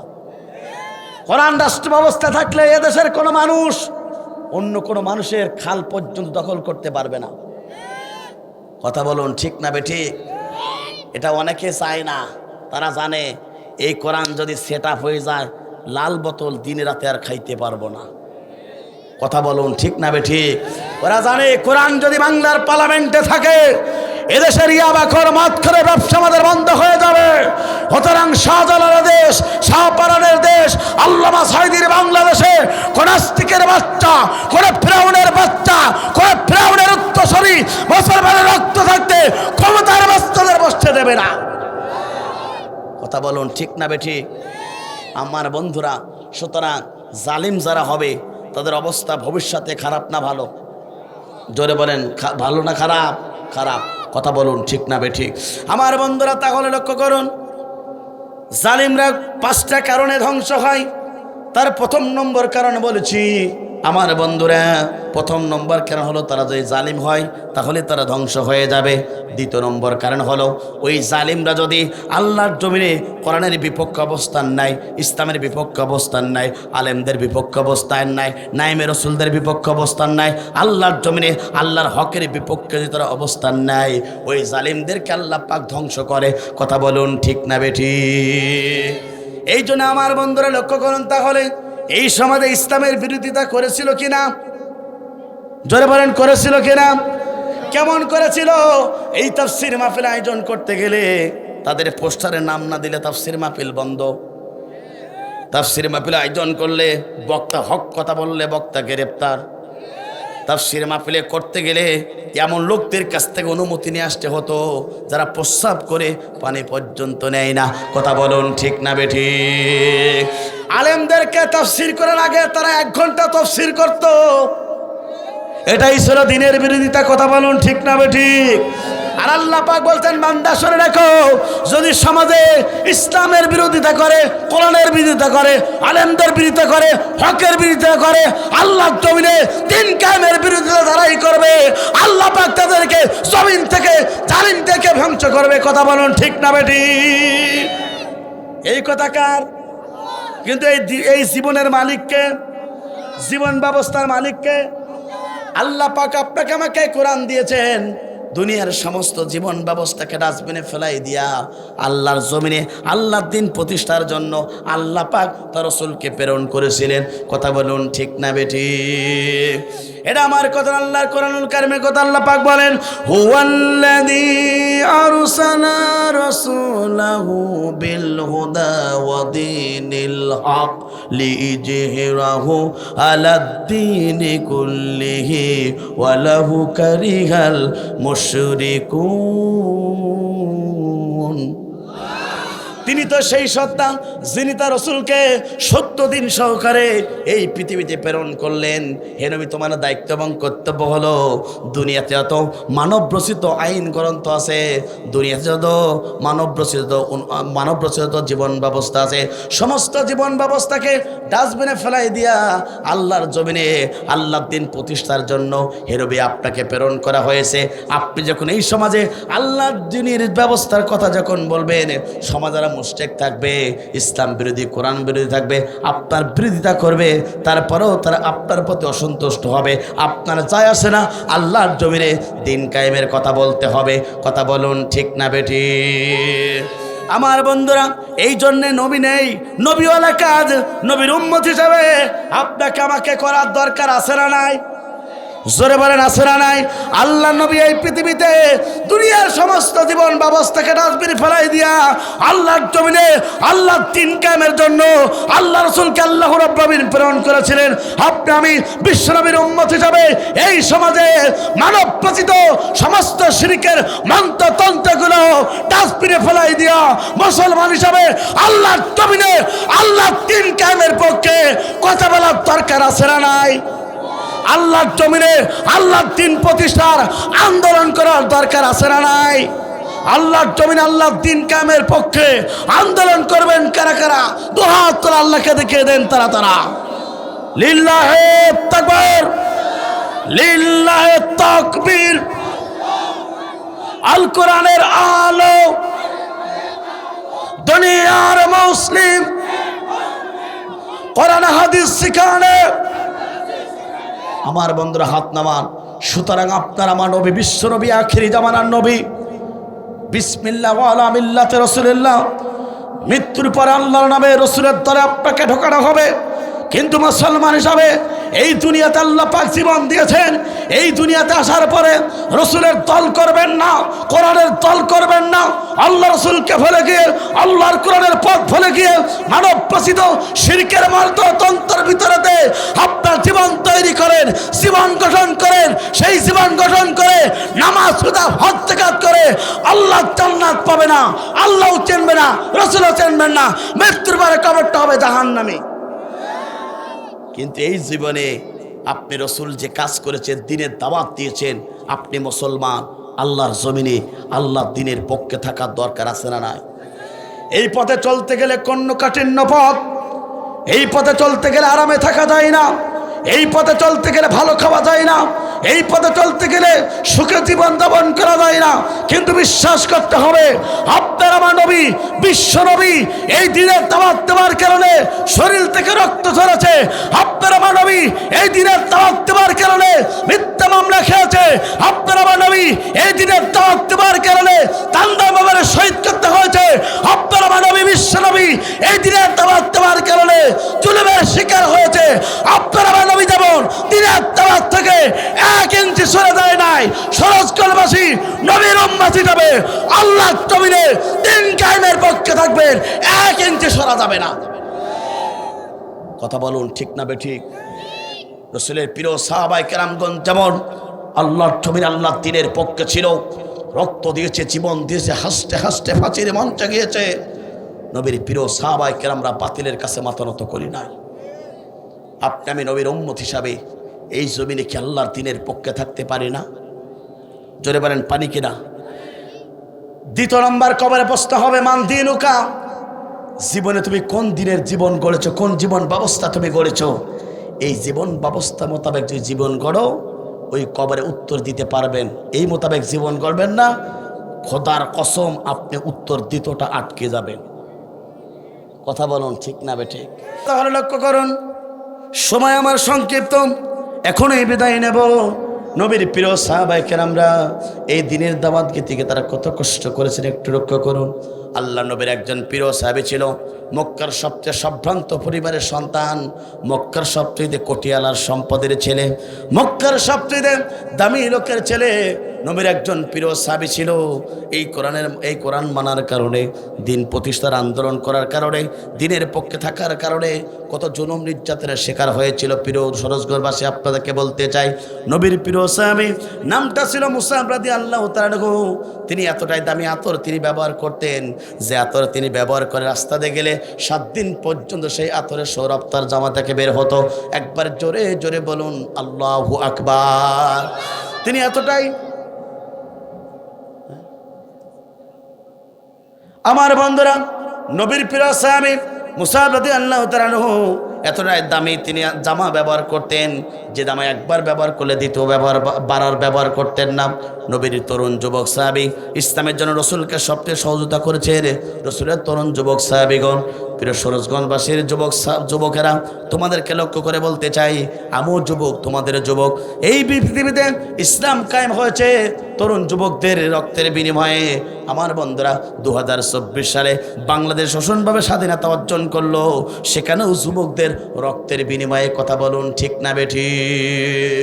বিশ্বনবীর প্রিয় সাহাবী মুসাব রাদিয়াল্লাহু তাআলা আনহু ইসলাম কবুল করার জন্য বিশ্বনবীর কাছে গেলেন। নবী বললেন, মুসাব তুমি শুনে রাখো, ইসলাম কবুল করলে তোমার উপর জুলুম নির্যাতন চলে আসবে। ও মুসাব, তুমি ইসলামের পথে অবিচল থাকতে পারবে কিনা বলে দাও। নবীর প্রিয় সাহাবী মুসাব রাদিয়াল্লাহু তাআলা বললেন, ইয়া রাসূলুল্লাহ, হাবিবাল্লাহ, এই অবস্থা যদি মৃত্যুবরণ হয়ে যায়, জাহান্নাম ছাড়া কপালে জুটবে না জান্নাত। ইয়া রাসূলুল্লাহ, আপনি আমাকে দেরি করাবেন না, দুনিয়ার সমস্ত কষ্টগুলোকে দুপা মারিয়ে বুকে আগলে করে ধরবো, তারপরে ঈমান যদি কবুল করতে পারি, ঈমানের পথ থেকে আমি মুসাব 1 ইঞ্চি সরব না। একবার জোরে জোরে বলুন আল্লাহু আকবার। নবীর প্রিয় সাহাবী মুসাব রাদিয়াল্লাহু তাআলা আনহু সঙ্গে সঙ্গে বিশ্বনবীকে বলেন, রাসূলুল্লাহ, আপনি দেরি করবেন না, ইসলাম কবুল করান, কালেমা গ্রহণ করিয়ে দিন। মুসাবের হাতটা ধরলেন, নবী তাকে ইসলাম কবুল করালেন, কালেমা পড়ে মুসলমান বানিয়ে দিলেন। রসুলকে বললেন, ইয়া রাসূলুল্লাহ, আমি একটু বাড়ি ফিরে যেতে চাই। রসুলের প্রিয় সাহাবী মুসাব বাড়িতে ফিরে চলে গেল। পিতাকে ডাকলেন, মাকে ডাকলেন, 2টা চেয়ারে 2 জনকে বসালেন। মুসাব বললেন, আব্বা যান, পার্সোনাল প্রশ্ন হলো, আব্দুল্লাহর বেটা মোহাম্মদ ভালো ব্যক্তি না খারাপ ব্যক্তি, আপনার জবান থেকে একটি বারের জন্য জানতে চাই। সঙ্গে সঙ্গে মুসাবের বাবা বলল, ও আমার সন্তান মুসাব, তুমি শুনে রাখো, আসমানের নিচে জমিনের উপরে বিশ্বনবীর মতন একজন ভালো মানুষ আর খুঁজে খুঁজে পাওয়া যাবে না। একবার জোরে জোরে বলুন আল্লাহু আকবার। সঙ্গে সঙ্গে মুসাব বললেন, আব্বা যান, আসমানের নিচে জমিনের উপরে মোহাম্মদের মতন একজনের খোঁজে খোঁজে পাওয়া যাবে না। শুধু তাই না বাবা মুসাব, তুমি শুনে দেখো, এই পৃথিবীতে মোহাম্মদ ছিল আমানতদার, মোহাম্মদ ছিল ন্যায় বিচারক। সঙ্গে সঙ্গে মুসাব বললেন, আব্বা যান, তাহলে আপনি ইসলাম কবুল করেন, কালেমা গ্রহণ করেন, কালেমা গ্রহণ করে মুসলমান হয়ে যান। সঙ্গে সঙ্গে মুসাবের কথা কোন বললেন, বাবা বললেন, না না না, যে মোহাম্মদের বিরুদ্ধে এত স্লোগান দিয়েছি, এত টাকা ইনভেস্ট করেছি, সেই কালেমা আমি তোমার বাবা গ্রহণ করব না। একবার জোরে জোরে বলেন নাউজুবিল্লাহ। মুসাব বললেন, বাবা, যে ইসলাম আপনি কবুল করবেন না, আমি আপনার সন্তান মুসাব, সেই কালেমা পড়ে আমি মুসলমান হয়েছি। একবার জোরে জোরে বলুন আল্লাহু আকবার। মুসাবের বাবা বলল, ও আমার সন্তান মুসাব, শুনে রাখো, এই কালেমা গ্রহণ করার অপরাধে কি শাস্তি হতে পারে তুমি কি জানো? বলল। মুসাব বললেন, জি বাবা, আপনি বলেন। তোমার দেহের যত জামাটা আছে তাড়াতাড়ি খুলে দাও। মুসাব জামাটা খুলে দিলেন। সঙ্গে সঙ্গে মুসাবের বাবা বললেন, আমার স্থাবর অস্থাবর যত সম্পত্তি আছে, সমস্ত সম্পত্তি থেকে তোমাকে ত্যায্যপুত্র করা হলো, তোমাকে বঞ্চিত করা হলো। নবীর প্রিয় সাহাবী মুসাব বললেন, রাসূলুল্লাহ, হাবিবাল্লাহ। সঙ্গে সঙ্গে মুসাব বললেন, ও আমার বাবা, আপনি শুনে রাখুন, আপনার সমস্ত সম্পত্তি থেকে যদি আপনি আমাকে ত্যায্যপুত্র করেন, স্থাবরস্থ সম্পত্তি থেকে আপনি যদি বিতাড়িত করেন, আমার 1 সেকেন্ডের জন্য মনটা পর্যন্ত খারাপ হবে না। একবার জোরে জোরে বলুন আল্লাহু আকবার। মুসাবের বাবা ঈমান আনার কারণে মুসাবের সমস্ত সম্পত্তি থেকে বঞ্চিত করলো, ঘর থেকে পর্যন্ত বের করে দিল। আমার বন্ধুরা, আরও অনেকটা সময় পেলে আমি ঘটনাটা বলার জন্য চেষ্টা করতাম, কিন্তু সময়ের অভাবে বলতে পারলাম না। কিছু সময় যদি পাই সামনে বলার জন্য চেষ্টা করব। নবীর প্রিয় সাহাবী মুসাব রাদিয়াল্লাহু তাআলা আনহু নবীর কাছে গেলেন, কি পুরস্কার পেলেন শুনবেন। কারা কারা দুহাত তোলে আল্লাহকে দেখিয়ে দেন তারা তারা। লিল্লাহে তাকবীর, লিল্লাহে তাকবীর। আমার বন্ধুরা, ওটা বলে আমি শেষ করতে চাই, তবে আপনাদের এই একটা ঐতিহ্যবাহী কবরস্থান, আমার বন্ধুরা ঐতিহ্যবাহী একটি কবরস্থান। এই কবরস্থান আপনি আমি যখন মৃত্যুবরণ করব, আপনার আমার শেষ ঠিকানা কোথায়? জোরে বলেন, কবর ছাড়া আপনার আমার ঠিকানা আছে? আজকে মরলে কালকে 2 দিন, পরের দিন কেউ চিনবে না। যাদের জন্যে করলা কামাই, মরলে তারা চিনবে না। আজকে মরলে কালকে 2 দিন, পরের দিন কেউ চিনবে না। যাদের জন্যে করলা কামাই, মরলে তারা চিনবে না। থাকতে সময় আমল করো, ঈমান করো খাঁটি, শেষ ঠিকানা তোমার আমার 3.5 হাত মাটি। আজকে মরলে কালকে 2 দিন, পরের দিন কেউ চিনবে না। যাদের জন্যে করলা কামাই, মরলে তারা চিনবে না। কত কষ্ট করে তুমি করলা সাদের বাড়ি, সেই বাড়িতে ঠাই হবে না, ছাড়তে হবে পাড়ি। মোহমায়ার টানে তুমি রবের বিধান ভুলো না। মোহমায়ার টানে তুমি রবের বিধান ভুলো না। পাপ পুণ্যের হিসাব নেবেন একদিন মালিক রব্বানা। আজকে মরলে কালকে 2 দিন, পরের দিন কেউ চিনবে না। যাদের জন্যে করলা কামাই, মরলে তারা চিনবে না।